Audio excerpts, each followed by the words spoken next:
মোহতারাম হাজির, এই যে দিল, এই যে হাত, এই যে অন্তঃকরণ, এই অন্তঃকরণ আর দিল হাত, এই দিল হাত অন্তঃকরণকে আল্লাহ তাআলা পবিত্র কোরআনুল কারীমে 3 ভাগে ভাগ করেছেন। কয় ভাগে? না, কথা বলেন ভাই, কয় ভাগে ভাগ করেছেন? আর এটা ইমাম ইবনে তাইমিয়া রাহিমাহুল্লাহ তিনি তার কিতাব আমরাজুল কুলুব ওয়া শিফাউহা এই কিতাবের মধ্যে তিনি কোরআন হাদিসের দলিল দিয়ে প্রমাণ করেছেন মানুষের হৃদয়, মানুষের অন্তর 3 ধরনের হয়। কয় ধরনের হয়? তার মধ্যে 1 নম্বর হৃদয়, 1 নম্বর দিল, 1 নম্বর অন্তর, এটাকে কোরআনুল কারীমের ভাষায় বলা হয় কালবে সালিম। এটাকে কি বলা হয়? কালবে সালিম। আল্লাহ তাআলা পবিত্র কোরআনুল কারীমে ইরশাদ ফরমান, পবিত্র কোরআনুল কারীমের মধ্যে আল্লাহ তাআলা বলেন, আল-ইয়াওমা লা ইয়ানফা'ু মালুন ওয়ালা বানুন ইল্লা মান আতাল্লাহ বিকলবিন সালিম। আল্লাহ তাআলা বলেন, কাল কিয়ামতের ময়দানে কোন মানুষের সন্তান এবং সম্পদ কোনটাই কোনো কাজে আসবে না, শুধুমাত্র একজন ব্যক্তিকে, যাকে আমি একটা কালবে সালিম দিয়েছি, নিরাপদ একটা অন্তর দিয়েছি, যে অন্তর দিয়া ওই লোকটা কোরআনুল কারীমের কথা শোনে, ওই লোকটা আমাকে নিয়ে চিন্তা করে, ওই অন্তর দিয়া সে ইসলামের কাজগুলো করতে ভালো লাগে, দ্বীনের কাজগুলো করতে ভালো লাগে, এইরকম নিরাপদ অন্তর, ওই রকম ভালো অন্তর, ওই রকম কালবে সালিম আমি যে ব্যক্তিকে দান করেছি, ওই অন্তর দিয়া কিয়ামতের ময়দানে যে ব্যক্তি আসতে পারবে, আমি ওই ব্যক্তিকে ক্ষমা করে দেব। সুবহানাল্লাহ ওয়া বিহামদিহি। আল্লাহ তাআলা বলেছেন, যার মনটা কালবে সালিম, নিরাপদ অন্তর, যেই অন্তর দিয়া দ্বীনের কাজগুলো ভালো লাগে, ওই যে বলেছিলাম মাহফিল গুলো ভালো লাগে, বক্তা যেমন মন্তরের মনে হোক, মাগরিবের পর থেকে শেষ পর্যন্ত একবার স্টেজের ভিতরে বসে থাকে, কোরআন হাদিসের কথাগুলো মনের মতো শুনে, যাদের হৃদয়টা কালবে সালিম, কিয়ামতের ময়দানে আল্লাহ তাআলা তাদেরকে ক্ষমা করে দিবেন। সুবহানাল্লাহ। আমরা কি 1 নম্বর অন্তর বুঝতে পারছি ভাই? কথা বলেন ভাই, 1 নম্বর অন্তর বুঝতে পারছি। এবার চলেন 2 নম্বর অন্তর। ইমাম ইবনে তাইমিয়া রাহিমাহুল্লাহ বলেন, 2 নম্বর অন্তর হলো এমন একটা অন্তর যে অন্তরের মধ্যে ভালো জিনিসও ভালো লাগে, আবার মন্দ জিনিসও ভালো লাগে। আমাদের সমাজের মধ্যে এরকম অসংখ্য মানুষ পাবেন, যেই মানুষ গানের মধ্যেও যায় আবার ওয়াজের মধ্যেও যায়। এরকম মানুষ আছে না? আপনি তার মোবাইলটা ধরবেন, ওই মোবাইলের মধ্যে ওয়াজও পাবেন, আবার হিন্দি গানও পাবেন, দুইটাই পাবেন। মানে মাঝে মাঝে তার মন চাইলে গানও শুনে, মাঝে মাঝে মন চাইলে ওয়াজও শুনে। তার মানে 2 নৌকার মধ্যে ভাড়া দেয় যেই মানুষ। কথা কি বুঝতে পারছেন? তাদের ব্যাপারে কোরআনুল কারীমে আল্লাহ তাআলা বলেন, ফি কুলুবিহিম মারাদুন ফাযাদাহুমুল্লাহু মারাদা।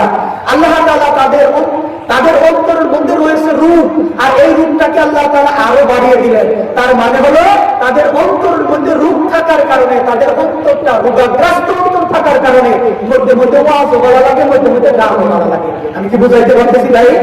না, আপনাদের কথা শুনতে ভালো লাগে না? আমি কি বুঝাইতে পারতেছি না?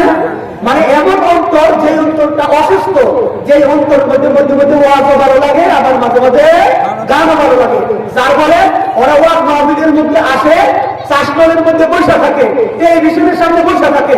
ওই টেলিভিশনে মজা লাগে যদি বক্তার সুর, যদি বক্তার ওয়াজ, যদি বক্তার ভঙ্গিমা মাইকের মধ্যে একটু ভালো লাগে, শোনা যায়, সুর ভালো শোনা যায়, সুন্দর সুন্দর শোনা যায়, দৈরে মাহফিলের ভিতরে ঢুকে যায়।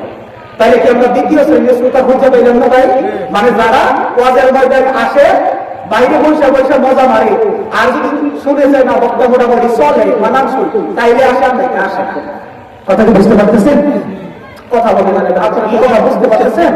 তার মানে 2 নম্বর অন্তর হলো ওই অন্তর, যে অন্তরে গানও ভালো লাগে, আবার ওয়াজও ভালো লাগে, ভালো কাজও ভালো লাগে, খারাপ কাজও ভালো লাগে।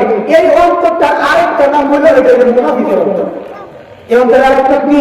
মুনাফিকের অন্তর। মুনাফিক মানে ওই ব্যক্তি, যে ব্যক্তি একই সাথে 2 দিকে তাল দেয়। কয় দিকে তাল দেয়? 2 দিকে তাল দেয়। যাই হোক, মুনাফিকের সঙ্গে আলোচনা করতে গেলে আমার সময় শেষ হয়ে যাবে। আমরা 3য় নম্বর দিলের দিকে যাই।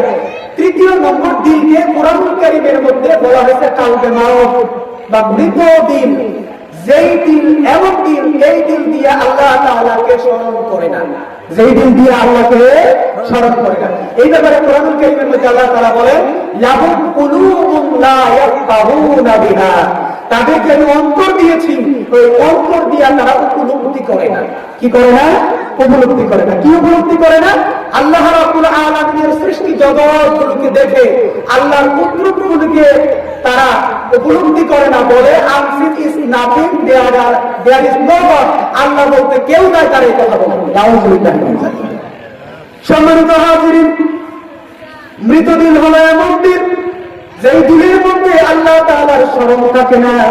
একেবারে বাড়ির পাশে মসজিদ, বাড়ির পাশেই মসজিদ, বাড়ির পাশে ওয়াজ মাহফিল হচ্ছে, তার কানের মধ্যে মাইকের আওয়াজ গুলো যাচ্ছে, কোরআনের কথাগুলো হচ্ছে, ওইগুলো সে শোনার কথা, কিন্তু সে এইগুলো শোনে না, বরং টেলিভিশনের চ্যানেলটাকে ছেড়ে দিয়া ভলিউমটাকে হাই করে দিয়া কোরআনের কথাগুলো, মাহফিলের কথাগুলো যেন তার কানের ভিতরে না ঢুকে, এই জন্য টেলিভিশনের পুরা ভলিউম দিয়ে আসে, সিনেমার নাচ দেখতে থাকে। এমন মানুষ আপনাদের সমাজে মনে হয় নাই?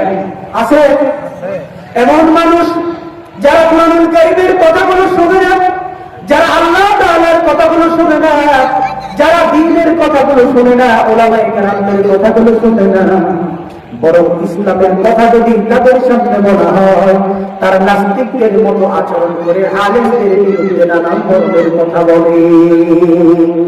এদেরকে আমরা একেবারে বলতে পারি নাস্তিক টাইপের মানুষ, যাদেরকে আল্লাহ তাআলা এই যে আয়াতটা বললাম, লাহুম কুলুবুন লা ইয়াফকাহুনা বিহা, ওই আয়াতের শুরুতেই বলেছেন যে আমি এমন কিছু মানুষকে বানিয়েছি, তাদেরকে শুধুমাত্র জাহান্নামের জন্যই বানিয়েছি।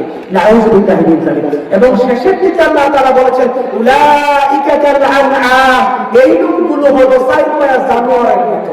বালহুম আদাল, চার পায়া জানোয়ার তো অনেক সময় ভালো, তার মালিক যদি তাকে ডাক দেয় তাহলে চার পায়া জানোয়ার তার দিকে দৌড়িয়ে আসে। কিন্তু এই লোকগুলো এমন যে মানুষগুলোর কানে যখন আযান শোনা যায়, আযান যখন শুনে তখন সে তার মালিকের ডাকে সাড়া দেওয়ার জন্য মসজিদে পর্যন্ত যায় না। তাহলে তারা কি চার পায়া জানোয়ারের সাথে খারাপ হয়ে গেল না?